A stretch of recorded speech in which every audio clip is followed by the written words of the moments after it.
Yes, we were in this book 1, Canto 5,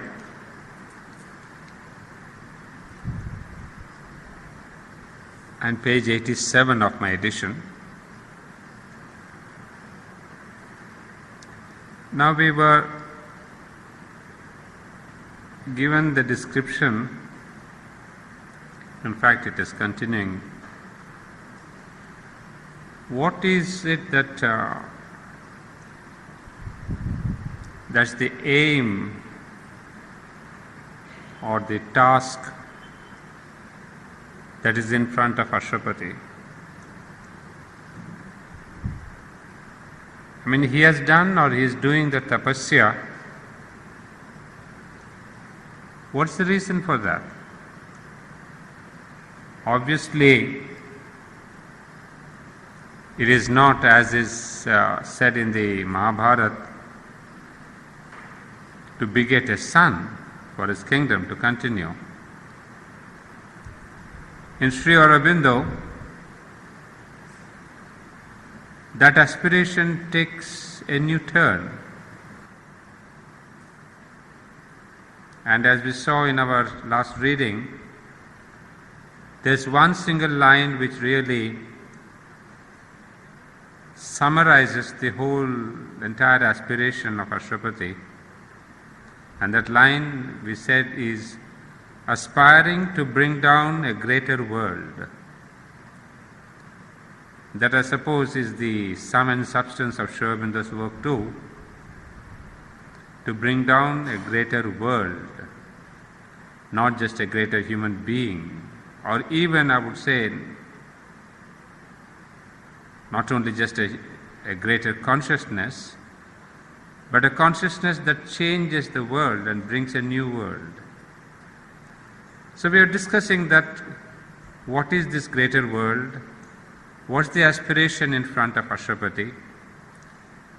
And it is in this description of the new world that we get a lot of details. And one of the details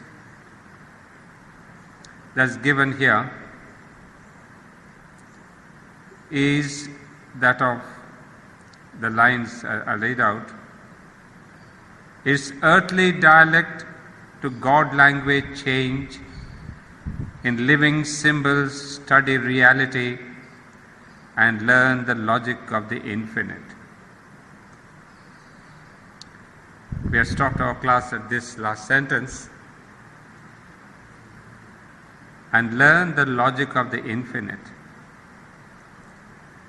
And I said this is a phrase that's been very much explained in the Life Divine. And those of you who have American edition, it is page 298, and the chapter is called Brahman, Purusha and Ishvara. That is chapter 2 of book 2, part 1. This is quite an intriguing concept, the logic of the infinite.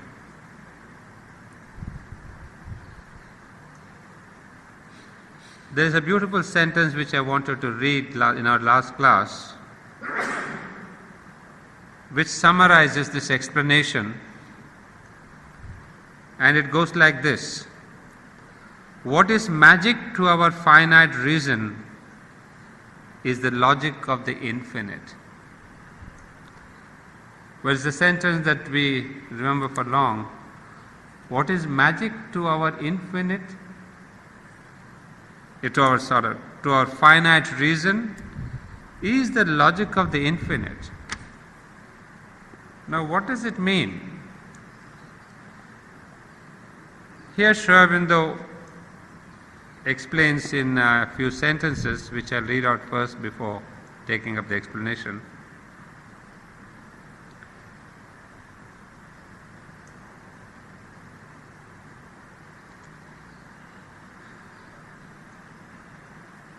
He says, but the being and action, that's on page 298, but the being and action of the infinite must not be therefore regarded as if it were a magic void of all reason. There is, on the contrary, a greater reason in all operations of the infinite, but it is not a mental or intellectual. It is a spiritual and supramental reason. There is a logic in it because there are relations and connections infallibly seen and executed. What is magic to our finite reason is the logic of the infinite. Now, when we say the word logic, when we use the word logic, what we connect with is the mind, is the reason. So what is troubling us is, when I say it is logic, it is reason and mind. How come there is the word infinite? It is a kind of finite versus infinite. So I went back to page 97, and here he explains in one sentence what is the genesis, the source of reason. Our reasoning is based upon our experience of the finite operations of physical nature, on an incomplete observation and uncertain understanding of something that acts within limits.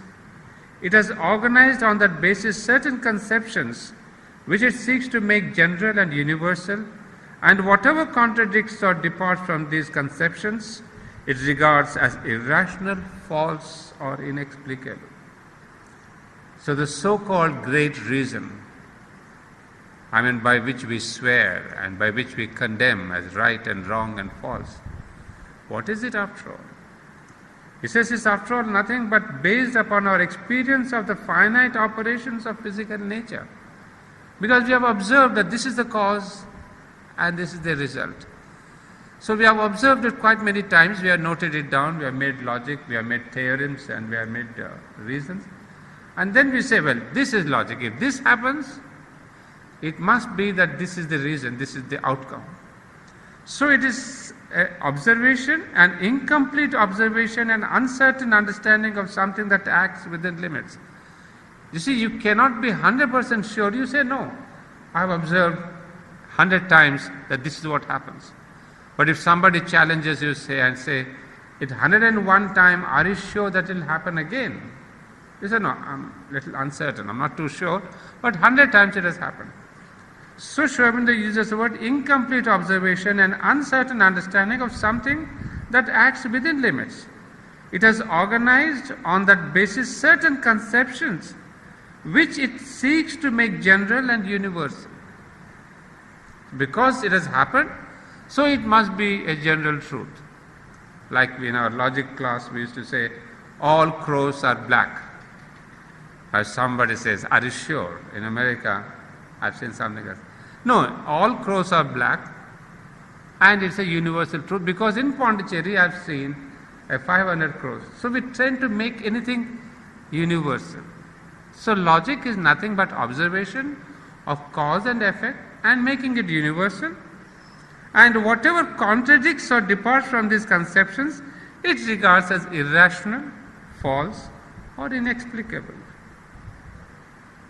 But there are different orders of the reality, and the conceptions, measures, standards suitable to one need not be applicable to another order.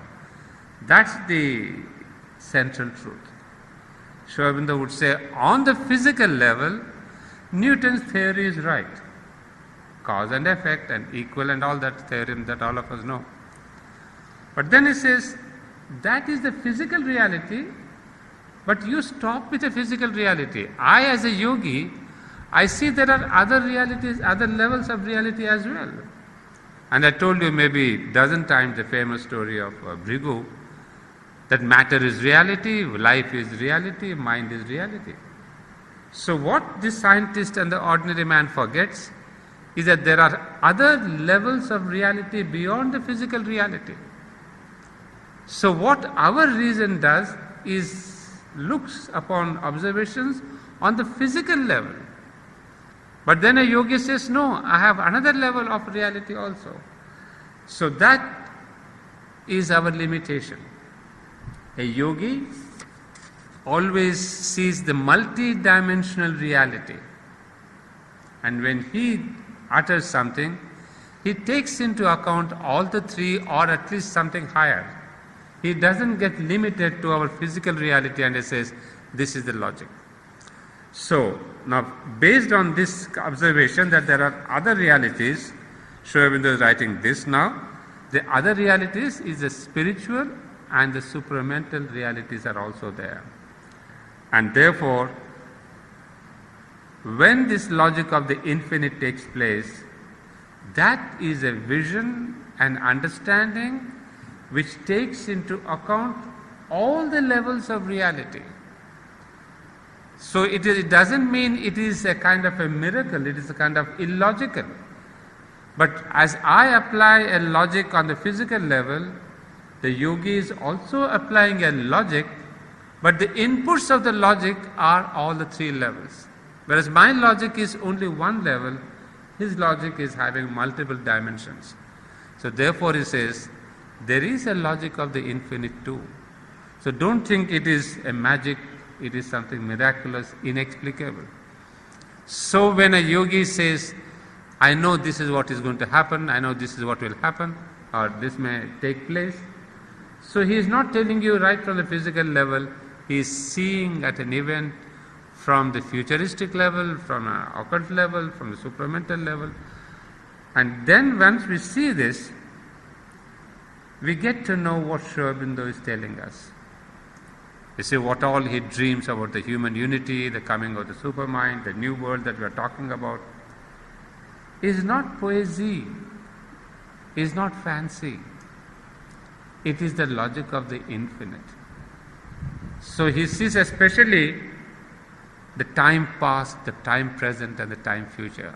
And that's why we call him the Trikala Drishta, one who can have all the three levels of reality, the present, the past and the future. So now we understand Sri Aurobindo's observations belong to this logic of the infinite. And that's why many a time we question him. In the recent times, Deepshika and myself have been having several discussions on the state of the world, that Sri Aurobindo is dreaming about the new world and human unity, and we see the state of the world, Iraq and Israel and Gaza, Pakistan, India. I mean, we say, hey, let me read this sentence once again if it's right or wrong. We may discuss endlessly and saying, no, Sri Aurobindo was not quite correct, maybe he was dreaming. But once you say no, his logic is the logic of the infinite, then we have no argument. Because we can argue only on the mental, physical level, whereas he has the multi-dimensions. So we see that word, logic of the infinite, and that is what Ashwapati is looking forward to for the new world. That these inhabitants of the new world would not be limited by the logic of the mind and the reason, but a logic of the infinite. And then we go on to say, the ideal must be nature's common truth, the body illumined with the indwelling God, the heart and mind feel one with all that is, a conscious soul live in a conscious world. Well, it is understood here. The ideal, the I capital you can see here, must be nature's common truth. And the body illumined with the indwelling God. That's a beautiful phrase there. Of course, the indwelling God is a psychic being. But the word illumined is the transformed body. You see, he says the new body, the transformed body, is like a lampshade through which we can see, we don't see the soul, but we see the illumination of the psychic being. So the body becomes so transparent that it lets out the psychic light. And it's like the lamp, the old cloth lampshade we used to have, beautiful light coming through. And yet it is opaque, we don't see the bulb within. So that's the same thing that we see here. The body illumined with the indwelling God. The heart and mind feel one with all that is. Of course, the important word is the word one, feel one. Because at present our heart and mind, we feel separated from all others, with all others. But that is an ideal world where the heart and mind, we have the unity, the body is transformed, and the conscious soul live in a conscious world. You see, the magnificence of this poetry is, he repeats the word conscious in a single sentence. But that captures the whole meaning. You see, it's not just a conscious soul live in a world. It cannot be living in a world which is not conscious. That means each one of us, we are conscious of our souls. So each inhabitant of the new world is conscious of his living soul. Then only the whole world becomes a conscious place. As through a mist a sovereign peak is seen, the greatness of the eternal spirit appeared. Exiled in a fragmented universe, amid half semblances of divine things. So again the same description.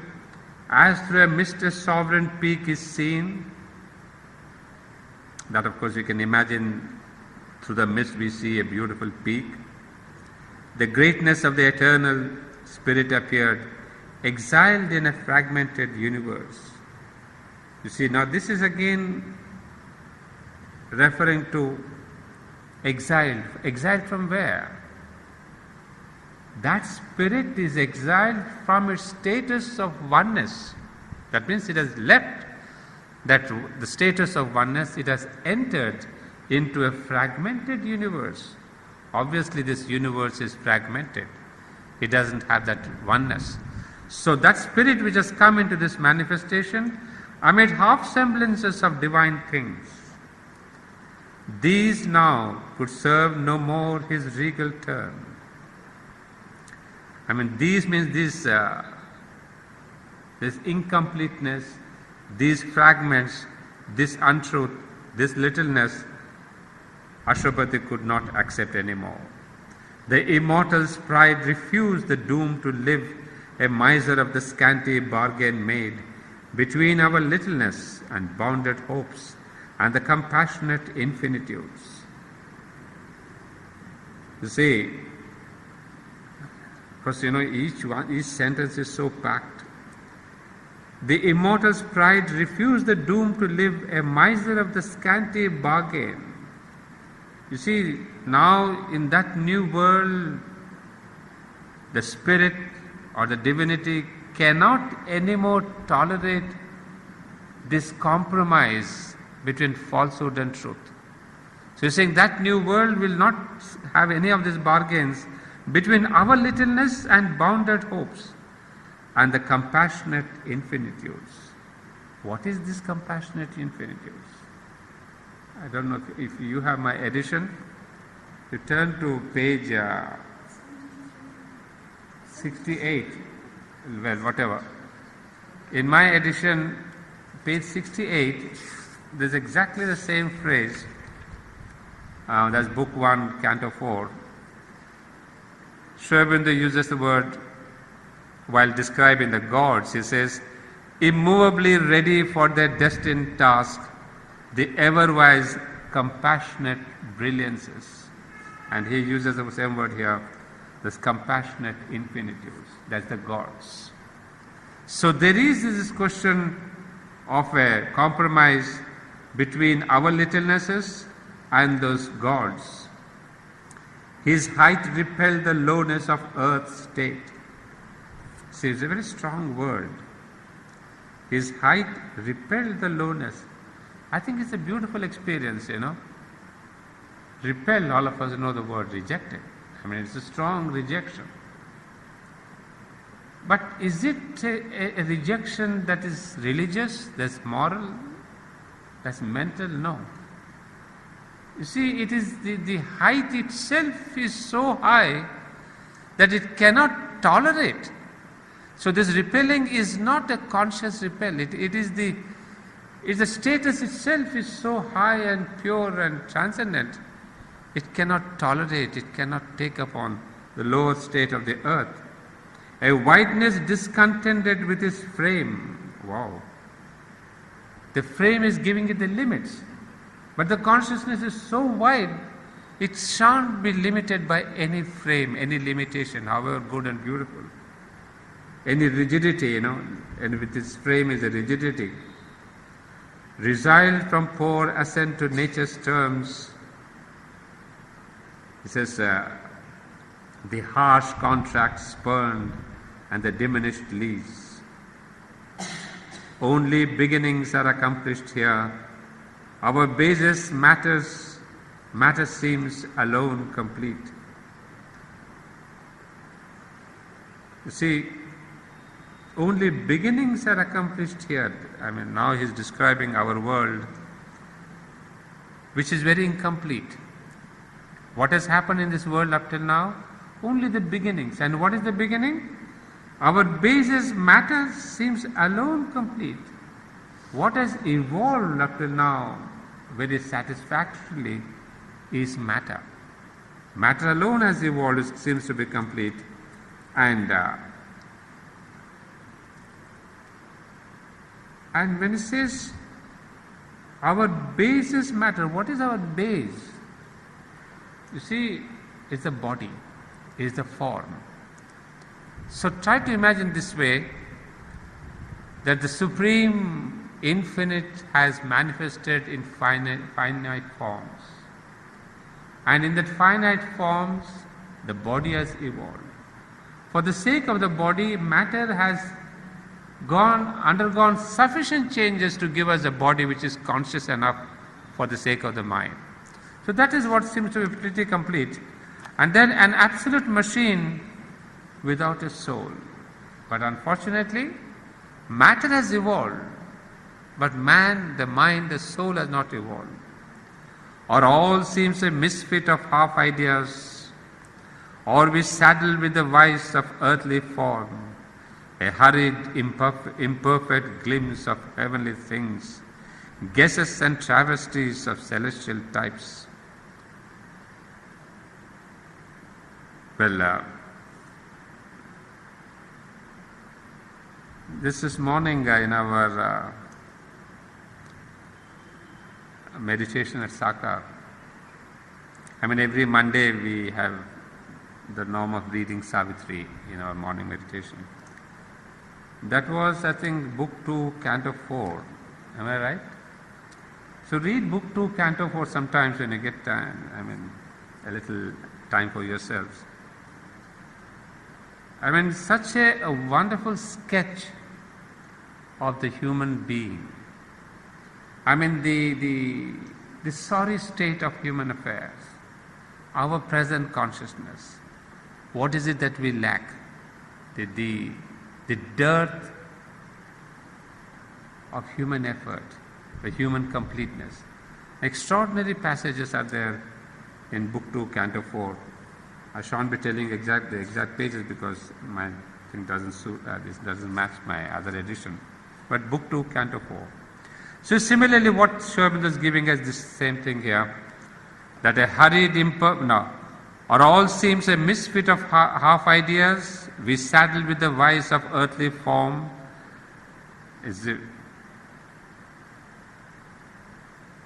You see, poetry is something, where we have to look into the suggestion of each word, not the meaning of each word. Meaning is easy, take up your encyclopedia, your dictionary, you get it. But when we use the word saddle with the vice of earthly form, saddle, you put a saddle on a horse. That means when you start sitting upon, when you carry with, when you accompany, when you make that as your partner, what is that we are making that as a partner? We are saddling with the vices of earthly form. That means we are teaming up, partnering with the vices of earthly form. A hurried, imperfect glimpse of heavenly things. You see, the word is hurried. Don't lose these important words. If you lose that, if you say an imperfect glimpse of heavenly things, it's a completely change of meaning. The very fact I'm using the word hurry, that means it's mentalized. That I'm perverting, I'm trying to see mentally. I'm in a haste. I don't want to see the truth as it is, but I want to have my own understanding and glimpse of that heavenly things, guesses and travesties of celestial types. Here, chaos sorts itself into a world.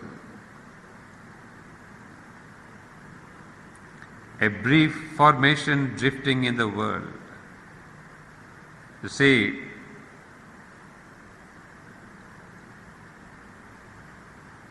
here chaos sorts itself into a world. Here, this is the earth. This world is nothing but a chaos. But somewhat there is a semblance of an order. It is sorting out itself, So the world is nothing but this chaos, full of this chaos of forces and all these negative things. A brief formation of drifting in the void. Apings of knowledge. Unfinished arcs of power.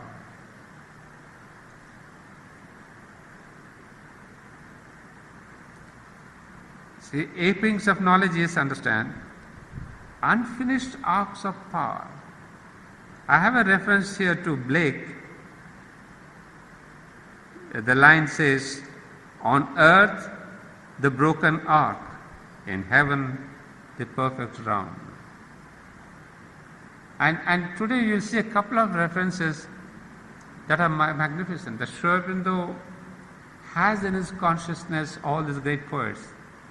So this broken arc or the unfinished arc, we see in Blake the same thing. On earth the burden arc, the broken arc, in heaven the perfect round. So that is the unfinished arc we are thinking of. Flamings of beauty into earthly shapes. Love's broken reflexes of unity. Swim, fragment mirrorings of a floating sun. See, all this is our present world. Flamings of beauty into earthly shapes, love's broken reflexes of unity. You see, the word is broken. It says love's broken reflexes, because this unity, what we think in love, there's unity, there's a oneness. All these are broken and vitiated by your vital. So, love is also a broken image. It's not a complete thing. It's not a complete experience. And swim, fragment mirrorings of a floating sun. Maybe you have seen sometimes, if not the sun, at least you must have seen the moonlight. How they get broken on the waves, as you stand on the ocean and you see the broken images of the moon or the sun. So our life is also like that, fragment mirrorings of a floating sun.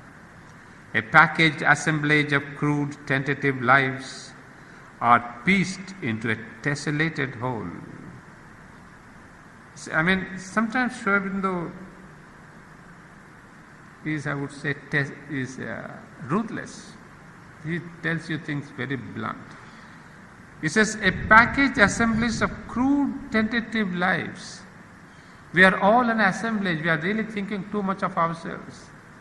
But the beautiful word I'm touched with is pieced into a tessellated whole. Tessellated, we all know, is a mosaic. So we make a beautiful mosaic of our life, saying, oh, my past is like that, my present is like this, my future is like that. We make a kind of a beautiful carpet out of all these crude, tentative lives. You see how our mind makes a lovely carpet, a mosaic carpet of our own broken images, are pieced into a tessellated whole. There is no perfect answer to our hopes. There are blind, voiceless doors that have no key. In poetry we really see how Sri Aurobindo using the word doors. It almost gives it a consciousness. He says, it's blind and voiceless. See how living it becomes. It's not just a door that's closed on you and a door that has no key. In fact, I'll give you a line from Omar Khayyam, from Rubaiyat. A verse, I'm trying to compare how Sri Aurobindo uses the word door without key, and Omar Khayyam in his verse number 32. I looked up did my homework. That's Omar Khayyam was a multidimensional figure of this 11th century, a Persian. He was a poet, a philosopher, a mathematician. I think that's the only thing we cannot say about Sri Aurobindo. A poet, a philosopher, but he was not a mathematician. But Omar Khayyam is known to be a great mathematician of his times. So he was of the 11th century, and his famous work is Rubaiyat, and that's been translated into English by Fitzgerald. And we studied that in my higher course when I was in my college days, when I was doing this poem. And it's all thanks to my teacher, Temiben. Well, I have not read Omar Khayyam so much, but she being a Parsi, I think she must have really read thoroughly all these Persian poets. So I'm grateful to my teacher who gave me this reference. And the poem goes like this. Of course, it's a long 75 stanzas are there, but one stanza, verse number 32 says, "There was a door to which I found no key." A simple thing. There was a door to which I found no key. There was a veil past which I could not see, and many knots unravelled by the road, but not the knot of human death and fate. Very beautiful, powerful. There was a veil past which I could not see, and many knots, capital, and many knots unravelled by the road, but not the knot of human death and fate. And so it was a beautiful poem. But now coming back to the same thing, door that has no key. And Sri Aurobindo uses the word now. He doesn't use just a door. He says, a blind, voiceless doors that have no key. That means, you see, here it is not the key of the door having a key, but it is the solutions, life solutions, giving solutions to problems. Thought climbs in vain and brings a borrowed light. Cheated by counterfeits, sold to us in life's mart, our hearts clutch at a forfeited heavenly bliss. So, this is, I think, quite a common experience. Thoughts climb in vain and bring a borrowed light. A borrowed light because thought itself doesn't have solutions. It goes beyond itself and brings a borrow, saying, can I have a solution to this problem? Can I really have a new vision? So it brings in light which is midway, which is not full. It is not a supramental light. It's some kind of a religious light or a moral light or an ethical light. It brings all that, and what does it do? Cheated by counterfeits, sold to us in the life's mart. You know, we know how we get cheated by counterfeits. Every day we get cheated. So the thought also brings you those solutions and says, this is the solution for your life. And then the next line is more important. Our hearts clutch at a forfeited heavenly bliss. So, you know, we have a lot of therapies now giving us forfeited heavenly bliss. You pay 20,000 rupees, in 5 days you have nirvana. And I was getting angry at my sisters who went for 2 days, Maun. Maun is, what is it called? Maun is, you don't speak, you're silent, So suddenly 2 of the office people went on a silent, I said, no, we are doing yoga for 2 days, we are gone on a triple silence. So this is what I call this forfeited heavenly bliss. What do you gain? They have come back to the office, and today that lady was shouting away and laughing away, and maybe for 2 days she didn't speak, so all that energy was coming out. So these are the small little things that mind cheats us, saying, I will give you this and I will give you that. So we get forfeited, we get cheated. There is provender for mind's society. There are thrills of the flesh, but not the soul's desire. Beautiful. There is provender. Provender is dry food. There's a lot of food for the mind. There's a lot of things that really can satisfy the mind with these little gimmicks and little ideas. There are thrills of the flesh, but not the soul's desire. No, there is, of course, here, soul's desire is not the same thing as the vital desire. The soul's aspiration, soul's longing, that the deep desire, what we have, that the world's desire brought down, there's a beautiful line. It's not the desire deep in the same thing. It's in the sense of the aspiration. So he says, this is our life. There are thrills of the flesh, but not the soul's desire.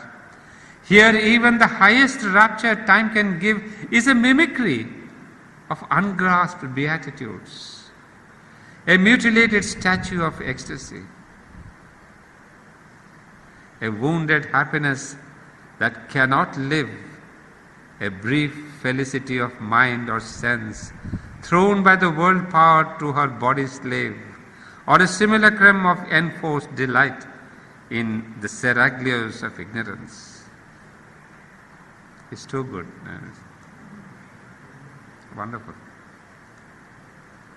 Now I'll read it, most of it you understand.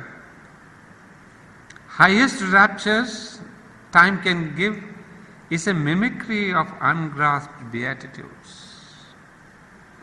You see the word, he is using the word highest rapture, but it is hardly a copying, a mimicry, an imitation of ungrasped beatitudes. Beatitudes is that consciousness of the bliss. So these happinesses, these enjoyment, all these things, pleasures, so all these, the highest that we can get, are nothing but a mimicry, pale imitation. And a beautiful sentence here, a mutilated statue of ecstasy. Imagine a beautiful statue of the Buddha or a lovely dancing statue of Nataraj, Shiva. And then there the arms are cut or the legs are cut or the ear is cut. So it represents a beautiful statue of ecstasy, but it's all mutilated, it's all cut down, cut off, So it says our life is like that. We have the possibility of ecstasy, but it's all mutilated, it's cut, divided, and all that corrupted by our vital and the mental. A wounded happiness that cannot live, a brief felicity of mind or sense. You see,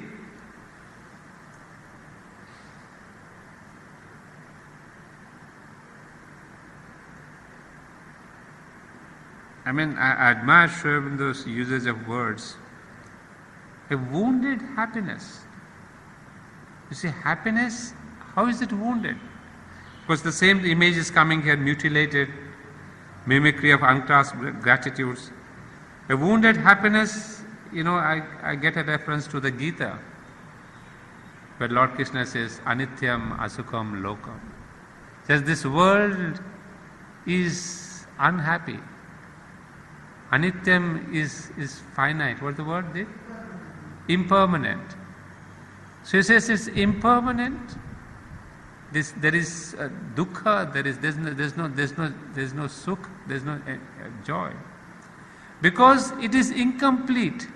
You see, the word is, why is it impermanent? Why is it that dukkha? Because it is incomplete. So in that, again, the same book here, this chapter on the bliss, actually he kind of concludes with a single sentence that all our suffering, all our unhappiness is incomplete ecstasy, is incomplete ananda. So the logic is, Because it is incomplete, it can be completed, turned into Ananda. It is not contra. The suffering is not contra of happiness, of joy. Suffering and pain is incomplete Ananda. So with spiritual consciousness, you can increase this incompleteness. And as you increase your incompleteness, you become complete. That means you become more and more towards Ananda. So that is the logic that Sri Aurobindo uses, that suffering and happiness are not contradictory. They are only different levels. So he says again, a brief felicity of mind or sense thrown by the world power to her body slave, or a simulacrum of enforced delight. And a simulacrum is a kind of an image, a semblance of enforced delight in the seraglios of ignorance.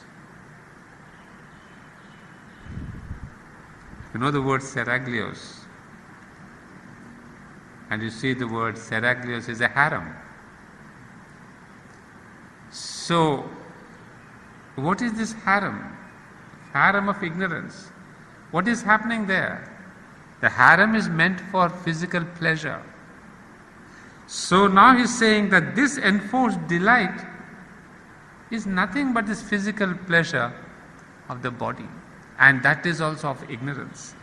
So imagine what is the condition, that we have harem, we have joy, enjoyment of ignorance.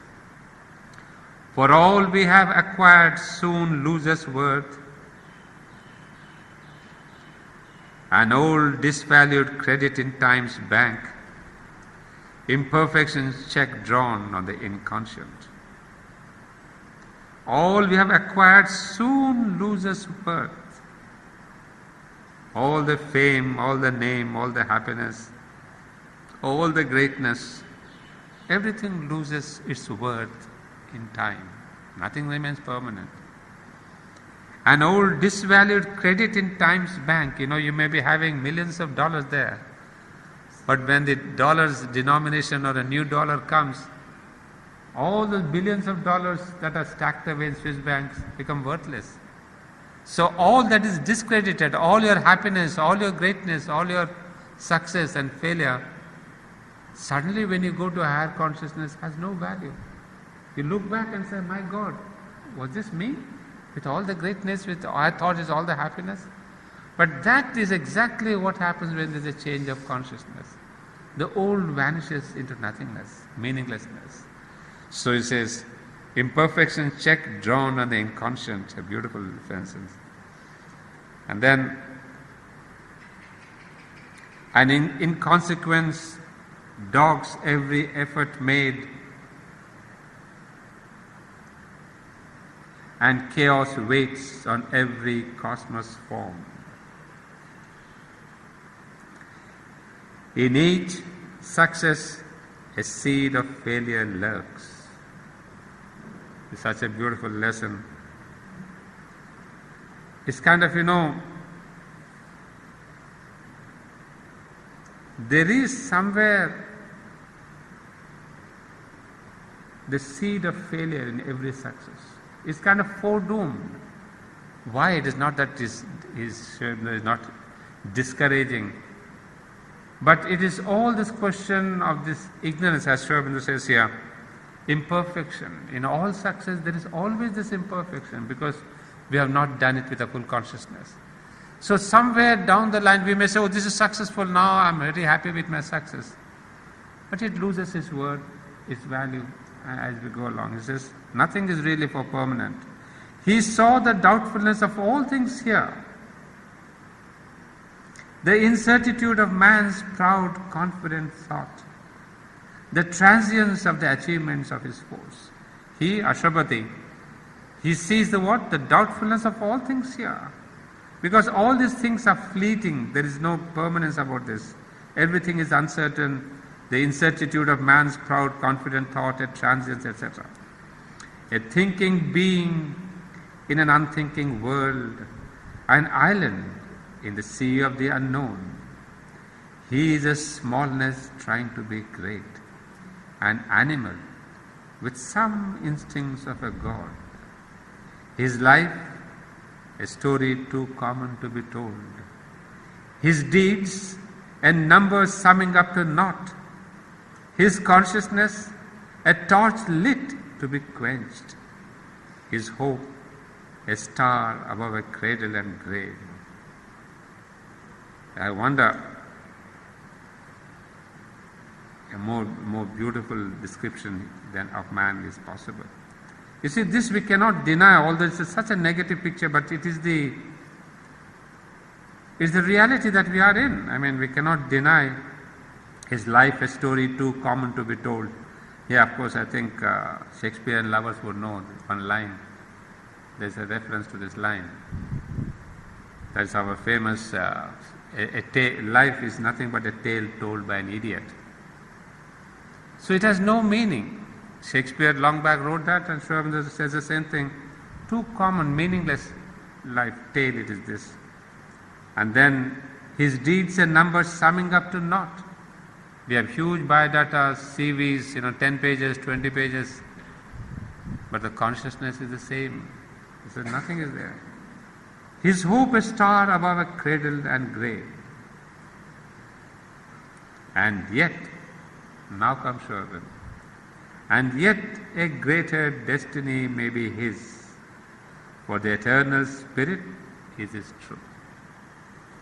That's what is remarkable. Sri Aurobindo takes you to the negative, the common, the dejection, the dejected part of man, and he does not leave you hopeless there. He says, no. In spite of all that, you are great. The famous Punjabi thing, to see great hope. You are great. Why? Sri Aurobindo says, materially man is nothing, spiritually he is everything. The mother, I don't remember. So basically the human being is materially nothing but spiritually everything. Because he has the divine within him. He says, because he has the eternal spirit in him. And he alone has that. So he may be that animal man with all the animal defects and all the thinking being, unthinking world, smallness, life a story too common, deeds and numbers summing up, etc. But suddenly he says, and yet a greater destiny may be his, for the eternal spirit is his truth. He can recreate himself and all around and fashion new the world in which he lives. See, it's beautiful. That's the destiny in front of him. That's the work that's given in front of him. He can recreate himself and all around and fashion new the world in which he lives, because he has that eternal spirit. Because if he realizes this inner truth, he can recreate all this world of ignorance, misery. He can recreate and fashion new the world. He, ignorant, is the knower beyond time. He is the self above nature, above fate. So he says, he ignorant. He is ignorant, no doubt about it. But he is also the knower. Remember the word K capital. The knower is within. So he is the knower beyond time. He is the self above nature, above fate. He is the Purusha. It is Prakriti which is low. It is Prakriti which has this, a story too common to be told, like a tale by an idiot, an animal with some instincts of a god. He is the smallness trying to do great. All that is his outer nature is low, is full of these problems. But basically is what? He is the self above nature, above fate. So we have here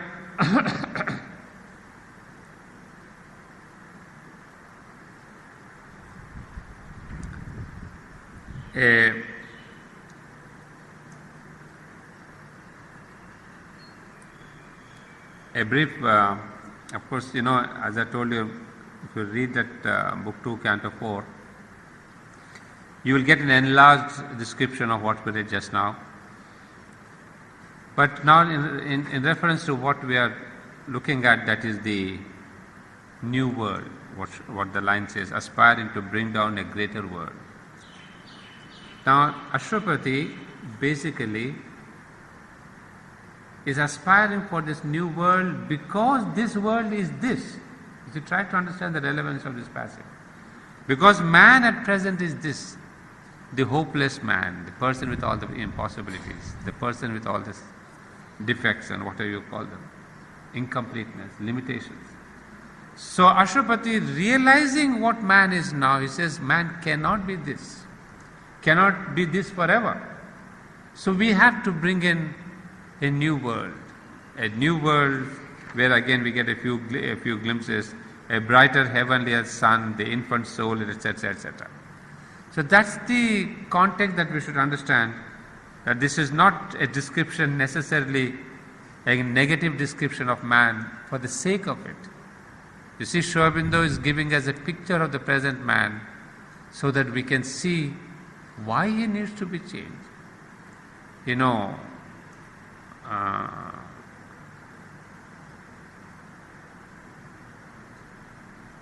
the famous saying, that is a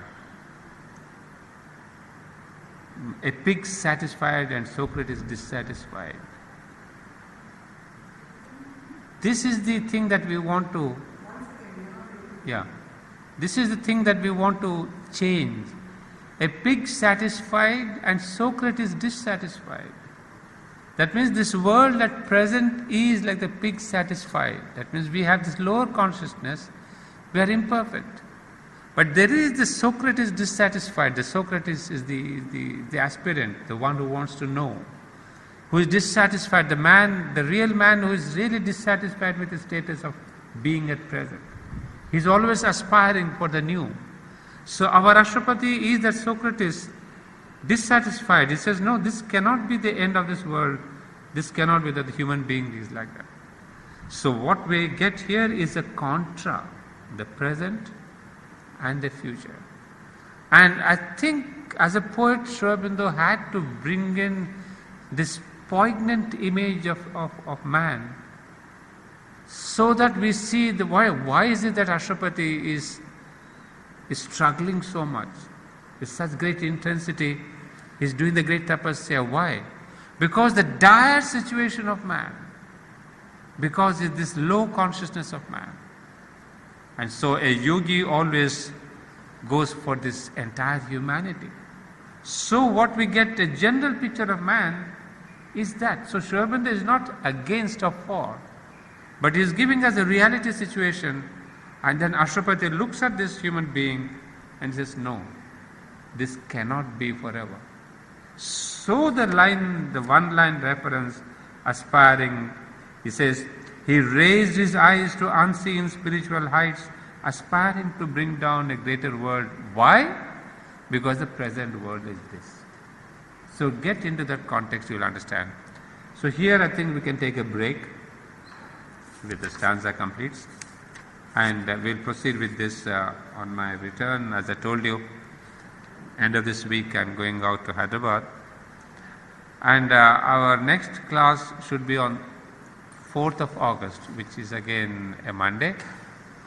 So I would be back on 2nd of August, and so we can have the next class on the 4th.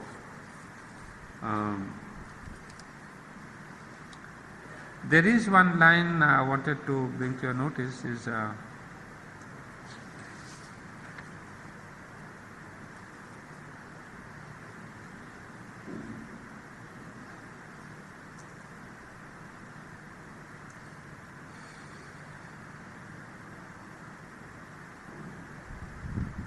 well, in these lines which are these now could serve no more his regal turn, the immortal's pride refused the doom to live, a miser of the scanty bargain made between our littleness and bounded hopes and the compassionate infinitudes.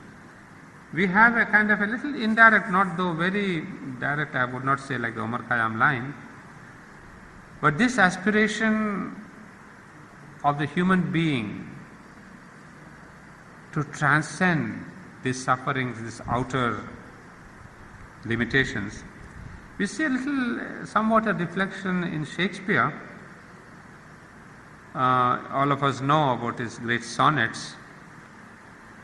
So this is the sonnet number 146 from Shakespeare's sonnets.